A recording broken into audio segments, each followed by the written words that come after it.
100. But she really is. Have a good time is so vague. I sprung it on her. Like, I didn't ask her ahead of time, like, to think She's about it. She's essentially saying, don't worry, be happy so far. Yeah. Bobby McFerrin has a lawsuit. Pending. Well, she lives it. Like I said, she goes to the casino. She has fun at the casino. You got to have fun. Yeah. Have fun was the answer? What was the answer? Hold on, let me go back. Have a good time. Have a good time. Have a good time. That's one. Okay. And have a good time. That's two. Have a good time. Have a good time. Yeah. Again, it's really vague, though. What does that really mean? Have a good time. Yeah, like how did she have a good time? Like have a good time. You know what I did as I was growing up? I would travel a lot, and that would make me have a good time. Or spend a lot of time with you, Git'em. Oh, thank you. Did they call you Git'em there? No. She's leaving it. I think there's wisdom in it. She's leaving it up to you. She's saying, hey, just have a good time. Whatever that means to you. Yeah. Like she loves crock pots and penny Gambling. slots. Right. Yeah. Whereas that might not, your good time is Fantasy Fest. It's not crockpots, right? No, but she's saying like, whatever it is, you have to remember to take time to have a good time. I like it. I think it's solid. I would add to that, because I have an extremely difficult time with this. As you're having a good time, be in that moment. Yeah. I'm not good at that. What does that mean? Like, I think about things a lot, or I get distracted from like what I'm doing, or I'm worried about something else, like. While you're having a good time? While I'm supposed to be having a good time, yeah. I find many times. Like an example of like you're in the middle of having a good time and you realize, hey, I'm having a good time. And then all of a sudden, and then your mind wanders somewhere else then? Yeah, I'll be like, well, it'll be something as stupid as like going down to Fantasy Fest. One of the things was the hotel had parking, which is like at a minimum in Key West. So the whole time I'm down there, I'm like, are there going to be enough spots? Am I going to get down there and it's going to be a fucking pain in the ass? That's worrying as well. Yeah, I know. Am I going to get a ticket? Am I going to get towed? Yeah, what if something happens and they don't have the parking like they fucking said they're going to, because like that kind of shit happens. I think I expect worst case scenario a lot, and it doesn't happen, so I don't know why. Yeah, that's but the worst case scenario on the most benign things, like the a most parking trivial spot. bullshit.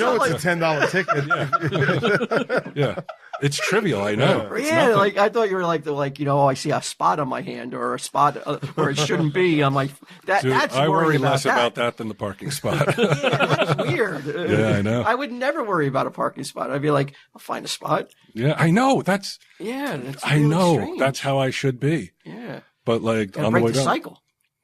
I know.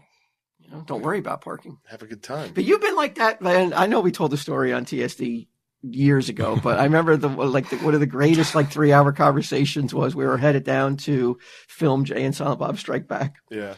And all of a sudden he called in before cell phones. He called in about the room we were staying in.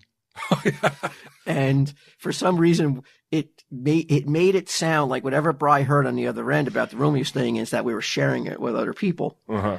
And he was so fucking This makes me sound so bad. on the fact that he wouldn't have a drawer to put his clothes in. And he started to go at 100 miles an hour to try to get there. So he would lay claims to hang his clothes up. Yeah. Over you? No, I don't. No, not over me. I didn't give a fuck. I was like, I'll leave my shit in the suitcase. You can have it. I don't care.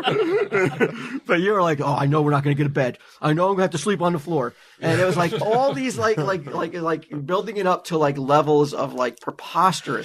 He's sleeping outside. So it's it's a lifetime issue. Yeah. And it turned out it was not the case at all. We had separate rooms even. Wow. Yeah. That was another problem where I cringe saying this, but I remember getting all upset and I'll be like, I'll bet you they don't expect Ben and Matt to share a room. I don't know what the fuck I was on. Yeah, Ben Affleck. Had they won the Academy Award at that point or not? No, I don't recall. Yeah, he was ranting and raving, screaming in the van, driving white knuckle, trying to get there before Ben and Matt got there in case they were sharing a room with Steve Dave and Fanboy. They didn't have their own fucking figures there that year. We did. Oh, I remember that. I remember then afterwards being the Ben and Matt thing and being like, what's wrong with me? What the fuck is the matter with me? Yeah. What is it? Looking back, what's the assessment on that? It's the chip. It's the chip on it's the Johnson chip. Yeah. I think maybe at some point in my life I was treated like a second-class citizen enough that you come to expect it and then get mad about it. Right. You have to come to expect it and accept it. Mm-hmm. That's what happened to me early on. Second class. I am a second-class citizen. Yeah. Yeah. You? No, not me. I'm just saying. Not me at all. He is. Yeah, I'm talking about Brian there. Oh, yeah. Yeah, I don't know what I think it is. we're all second-class citizens, no? So, yeah, I mean, it's hard. You know, people listening are going to be like, these guys are out of touch if they think they're second-class citizens. So, well, not in the like society way, but just like in the way other people treat you. Like I get treated like an asshole all the time. But you also get treated like a god too. Sure, if people know who he is, and it's a lot hard of people to do not. I find that it's in shocking. LA. No one does. Really? Well, in LA, they're so jaded. They're so yeah. Walt's right. They're attuned. They're so attuned to like celebrities being celebrity. everywhere that it's like it's cool to not acknowledge that it's a celebrity. Well, I think also the celebrities they see are like, you know, real celebrities, not fucking fourth banana on a fucking on a 3-guy show. Yeah. All right. So don't worry. Well, no, it was and have a good time. Okay. Right. So far, I'm going to try to listen to her. Okay. If you need more. Yeah. One more. Don't be mean to anybody. Okay, and the other question you wanted me to ask? Oh, don't be mean to anybody. I agree with this one. It goes back to karma. What you were saying. I think you're 100% right. Yeah. I agree with that. I wish more people knew that. Yeah. Thought of that. It's one of those things that it seems so simple, and you shouldn't need a 100-year-old woman to tell you that, though. No. Would you say though you're mean to people in your everyday life? Who, me? Yeah. I don't think so. I don't think I'm mean. I think, like I said, I try to do go above and beyond sometimes to not be mean, and you know, sometimes though you lose your temper with a dope. Sure. Post office. You're having a bad day. Yes, you can have a bad day, and that can really fuck up your auntie's words to live by. You know, she didn't take into effect though that you know some you idiot. work every day with an idiot. But don't be mean. It's good for the soul. Yeah, I think. And what do you get out of it? I think most people Being mean to people, I'm saying. I think most people aren't mean though. I think most people are more maybe self-involved. Oh, look online, man. Or people. Oh well, yeah, These yeah. people are fucking gross online, man. The meanness shit under the anonymity. Oh my of the God, internet, it's yeah. absolutely grotesque the way some people behave and the things that they write. And I'm sorry. I think that they think that there should be a penalty to pay, you know, in the afterlife if you ever wrote anything mean about Tom Steve Day. Or its hosts. I couldn't agree more. Especially its host. Yeah, I couldn't agree more. It's not nice. I see where this is going. So don't be mean. What do you get him? Do you abide by your aunt's law? I would say yes. I don't think I'm particularly mean to people. I try to see like the positives of people, I think. Sometimes at your own.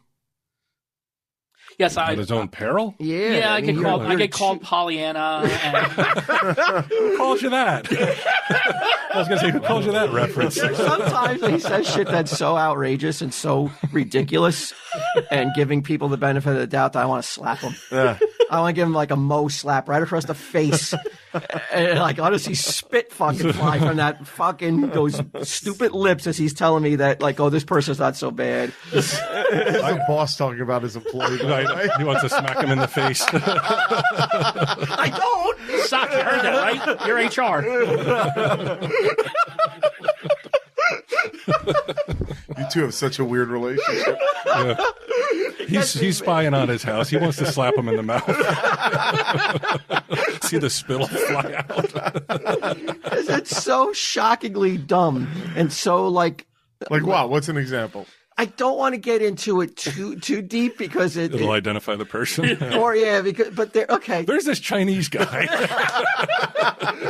Let's say you found out about somebody in the industry of repairing something. Okay. And you were going to bring a product for them into repair. And you found out that they had been charged and jailed for a horrific crime. Oh, Jesus. Would you still bring that product to fucking into that establishment? No, every part of that sounds bad. And that's why I got my bitch hand ready to fucking slap this idiot across the face. And he's like, "Oh, I would still bring it there. That doesn't mean I can't do this or this and that." And I was just jaw-droppingly just like, "Are you a fucking moron?" Go tell your father this, I said. Go tell your father right now what you're thinking of doing and have him tell you that you should not do this. Did you? Nice. But this is the Pollyanna that this man it can be sometimes. Okay, all right. The benefit of the doubt should not always be extended. Yeah, I've had that issue with people too, where like the benefit of the doubt is extended so far that you're like, you start to lose respect for the person's intelligence. You're like, what the fuck, man? Are you kidding me? There's a million other places. There's can a fix million whatever other the fuck it places is. that don't have a fucking convict or have this fucking dark stain on the establishment. Don't bring it there.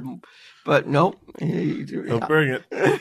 He's the guy. There's a reason why that I'm the one that's acting irrational by not bringing it there. Oh, really? All right. So we also asked Auntie, what are the 3 things you shouldn't do Yes. to make it to 100? Yeah. Right? Is that the proper way of Better not asking to it? say Top worry. 3 things you don't do. The question you wanted me to ask, so what are the top 3 things you don't do to make it to 100? That you don't do.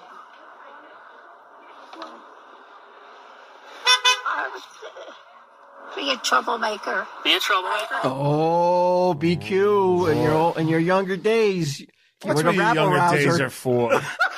See, they're for to get that out of your system. The rabble rousing. Right? I Yeah. mean, That's why most, there's a lot more deaths early in life.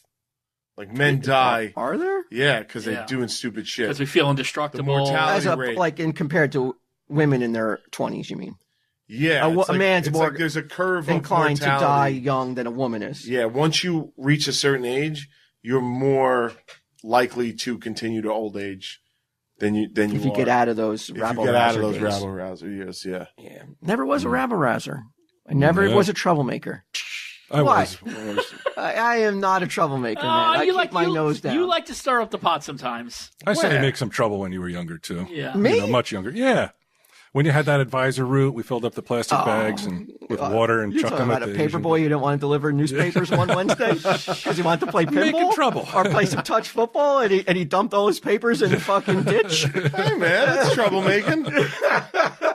Should he pay with his old age though because of that troublemaking? I'm not so sure I agree with Auntie on It this was a one. free newspaper, Q. Nobody was paying for it. No, Except but, all the ads, the people that were paying Yeah. for the ads. but like think about it, anything like somebody could have caught you dumping and being like, "Hey, what are you doing?" And then suddenly you're in a fight that ends with you getting punched Oh and no, dragged no! on the ground. Or I'm a fucking 12-year-old kid who's gonna Yeah, punch this is me. like this is a lot of early people punch 80s. 12-year-olds. You saw that Back in the 80s, You they saw did. that the Dirt that show the Motley Crue show? Yeah. They Oh, were yeah, fucking yeah. beating the shit out of that kid for brushing his teeth. As I'm saying, you put yourself into those situations when you do things like dump stuff. I off. jumped on my Huffy, man. You ain't gonna catch me on my fucking. All right. Well, now you're See, going kids think away. they're Now indestructible. you're going away full speed. You go through a stop sign, a car hits you, all because you wanted to dump things. You're right, Q. Yeah. You're one of the few kids I remember having a brown bike. Yeah, I won that bike at my father's work company fair, Really? like a picnic, a company picnic. How exciting was that? Do you It recall? was shocking. Yeah. Because I wandered up to you had to throw softballs into a peach basket, Mhm. and I was like, okay, I just got to make 3 into a peach basket. You know, I'm like probably like 11 and 12, and they didn't realize that it was should have been open to 5-year-olds. So, so I took some.